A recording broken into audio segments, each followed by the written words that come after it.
ਧਮਾਕੇ ਦੇ ਨਾਲ ਜੁੜੀ ਇੱਕ ਹੋਰ ਸੀਸੀਟੀਵੀ ਫੁਟੇਜ ਸਾਹਮਣੇ ਆਈ ਹੈ। 30 ਅਕਤੂਬਰ ਨੂੰ ਅਲ ਫਿਲਹਾਲ ਯੂਨੀਵਰਸਿਟੀ 'ਚ ਨਜ਼ਰ ਆਈ ਸੀ i20 ਗੱਡੀ। ਯੂਨੀਵਰਸਿਟੀ ਦੇ ਵਿੱਚ ਹੀ ਗੱਡੀ ਤਿਆਰ ਹੋਣ ਦਾ ਖਦਸ਼ਾ ਜਤਾਇਆ ਜਾ ਰਿਹਾ ਹੈ। ਸੂਤਰਾਂ ਦੇ ਹਵਾਲੇ ਤੋਂ ਇਹ ਵੱਡੀ ਖਬਰ ਸਾਹਮਣੇ ਆ ਰਹੀ ਹੈ। ਨੂਰ ਨਾਲ ਵੀ ਲਗਾਤਾਰ ਇਸ ਦੇ ਕਨੈਕਸ਼ਨ जुड़ रहे हैं, जिस एजेंसियां दे वल्लों इसकी जांच की जा रही है। दिल्ली ब्लास्ट की जांच जैसे जैसे आगे बढ़ रही है, एक के बाद एक परतें खुलती जा रही हैं।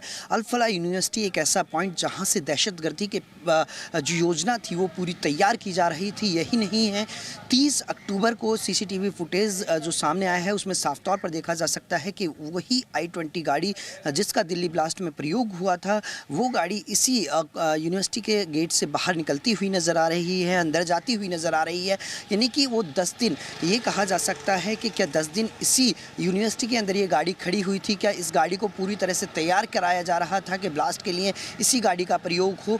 और ये तमाम ऐसे सवाल हैं जो अब जांच एजेंसी खंगाल रही हैं। लेकिन सबसे बड़ा सवाल ये है कि अपने जिस तरह के जो मंसूबे थे और इन मंसूबों को पूरा करने के लिए इसी योजना को पॉइंट बनाया गया, किस तरह से नापाक इरादों को पूरा किया जाए, अपने मंसूबों को पूरा किया जाए, यही शाही मुजम्मिल और उम्र और शाहीन को पता था कि इसी यूनिवर्सिटी के मार्फत ही इस दहशतगर्दी के जो रास्ता है उसको आगे तक ले जाया जा सकता है। और यही कारण है कि जो विस्फोटक बरामद हुआ था, जो मुजम्मिल ने विस्फोटक रखा हुआ था, यहाँ से मात्र 500 मीटर की दूरी पे था।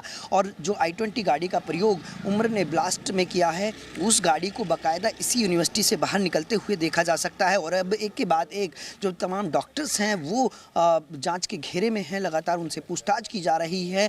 ये कहना गलत नहीं होगा कि इस मेडिकल यूनिवर्सिटी के अंदर किस तरह से दहशतगर्दी का पढ़ाया जा रहा था।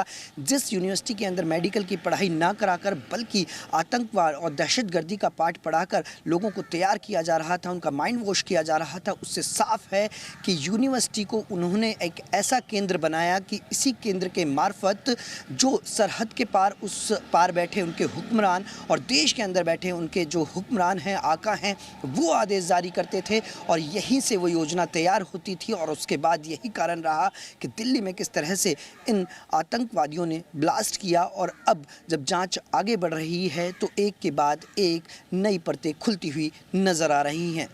फरीदाबाद से कैमरामैन धीरेन्द्र के साथ देवेंद्र भारद्वाज, जी मीडिया।